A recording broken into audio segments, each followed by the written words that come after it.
Today's broadcast is brought to you by ClassicBaseballBroadcasts.com, your one-stop destination for thousands of authentic, vintage radio game broadcasts, interviews and highlights. Red Barber, Mel Allen, Vin Scully, Ernie Harwell, Kurt Godey are just a few of the Ford Frick Award-winning voices. There are hundreds more that will bring back childhood memories from back in the day when the game was always on. From the crack of the bat to the roar of the crowd, relive the moments that made Baseball America's favorite pastime. Get started for free and step back in time listening to baseball's greatest moments.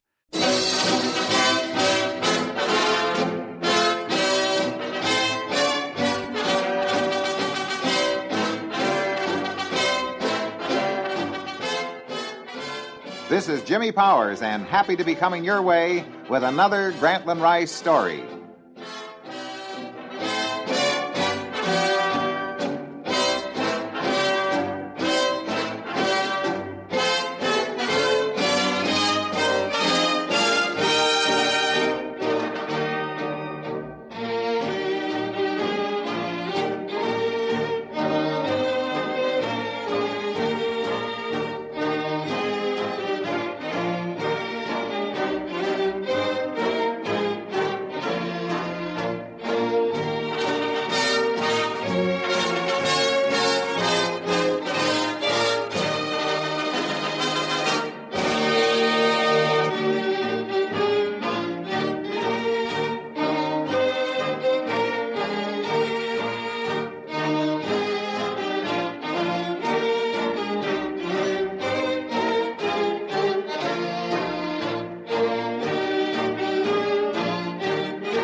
Hi there, this is Jimmy Powers. It has been my pleasure for the past few months to bring you The Tumult and the Shouting, the autobiography of the Dean of Sports Writers, Grantland Rice. Shortly after the book was finished, the world was stunned to hear that Granny Rice had passed away.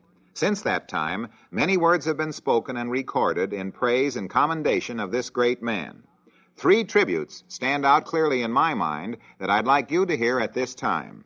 The first was spoken by a close friend and confidant of Granny's and one of the top newspaper men in the country, Mr. John Kieran. Now, I wish to deny the soft impeachment that I was closest in the last years to Grant. Unfortunately, I wasn't.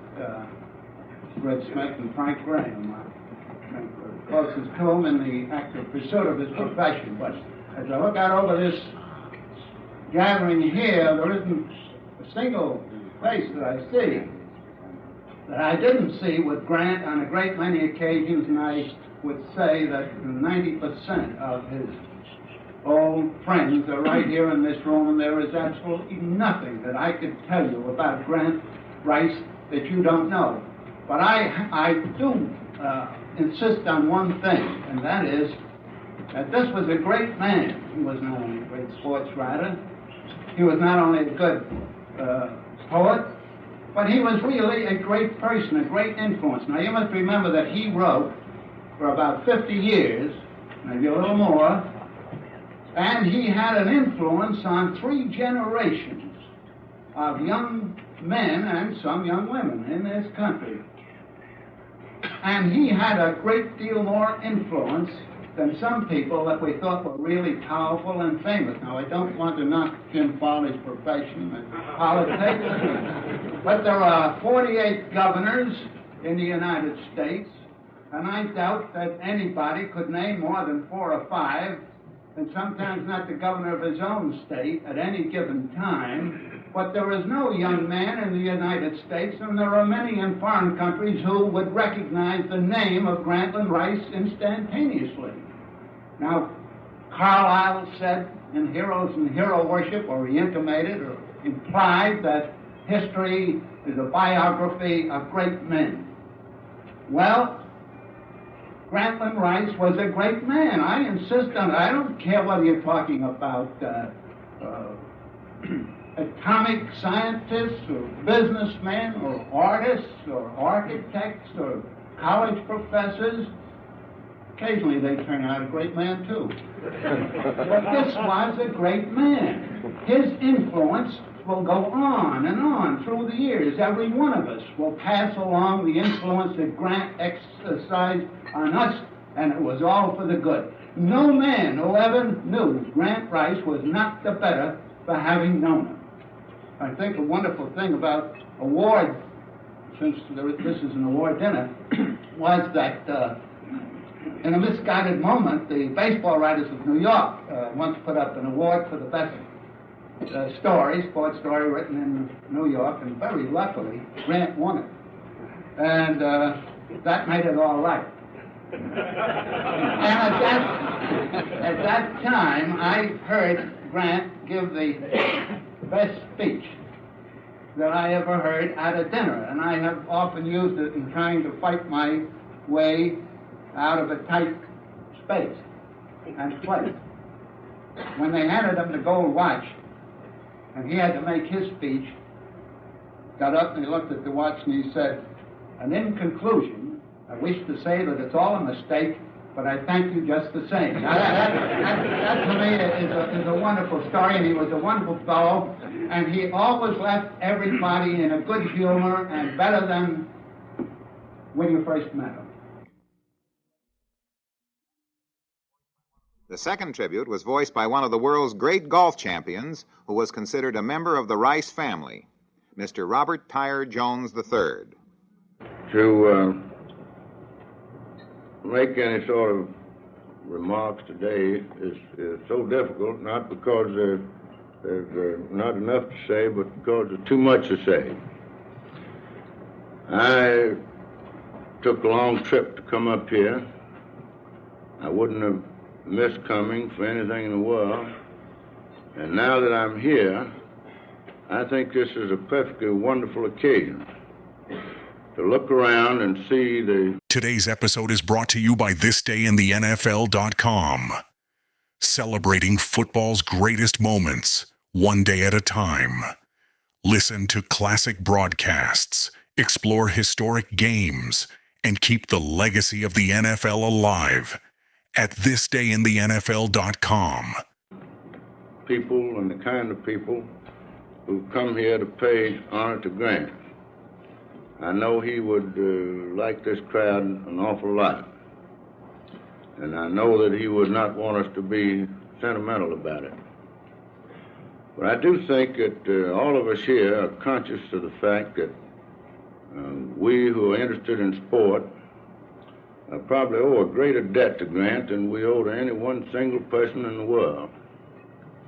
Because I think he, more than anyone else, popularized sport in this nation. I don't think before him that anybody ever had quite the admiration for skill and excellence in sport that he had. I don't think anybody ever had a finer appreciation of the balance between the competitive instinct and urge and the sportsmanship qualities.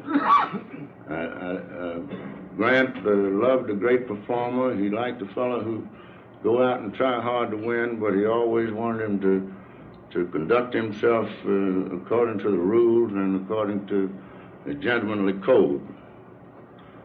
Beyond that, of course, the great debt that we all owe to him is the debt that we owe him for the generosity that he had with his friendship. So I think this is a very wonderful occasion, and I hope it's going to be an annual one. I understand it is. Further than that, I think the selection that your committee has made is particularly happy. A young man for whom Grant had a great affection and a great admiration as a writer.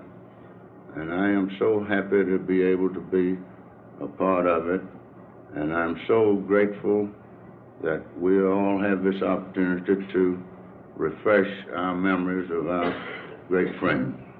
The third tribute was one that will be difficult to forget. It came from the pen of a very famous author, Mr. Gene Fowler. Much of our gold is hidden at Fort Knox, but the greater part of it lies buried at Woodlawn, under a stone marked Grantland Rice. He was 24 carat, our fellow, and some of the Rice gold rubbed off on everyone he met, especially on young newspaper men when the going got rough on Park Row. Granny Rice never knew it, but he wore a halo under his hat. That beaten-up fedora would have made anyone, other than the handsome Granny, look like a Mulberry Bend bum. It was Confederate gray, of course, and could be seen in any breed of weather at the tracks where Dean Rice tried for years on end to win the daily double. Just where he got the hat, Granny never would say, but Rube Goldberg believed it had been rejected at both the Salvation Army and the Volunteers of America.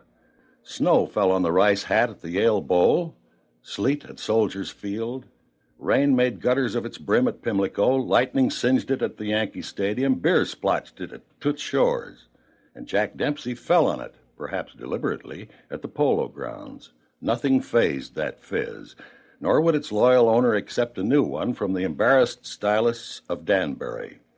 But even that vintage hat could not spoil the good looks of the Dean. More and more, as he graced the years, he took on the appearance of the noblest Roman ever embossed on an ancient coin. Everyone knew the man and the hat. Everyone but Granny knew there was a halo under it.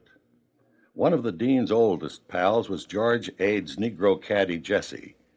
That 6'4" golf ball shagger liked to drink once in a while, or perhaps twice.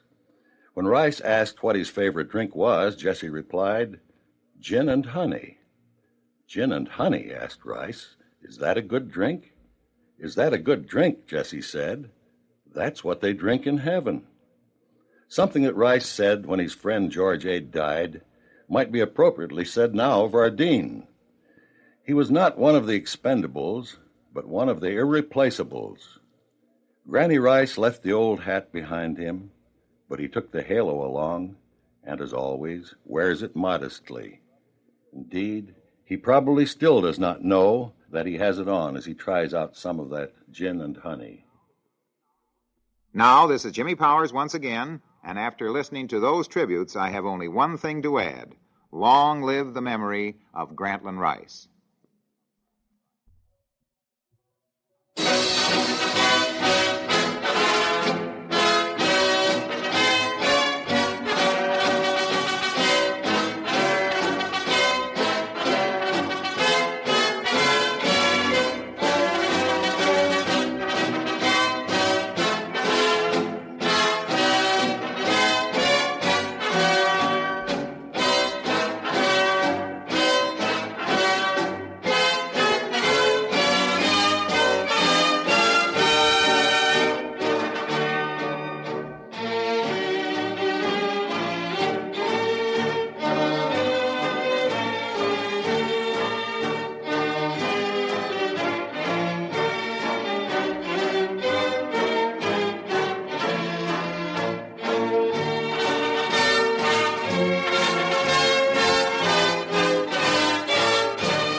Today's Moment in History is brought to you by thisdayinbaseball.com, celebrating baseball's greatest moments from Doubleday to present day, one day at a time.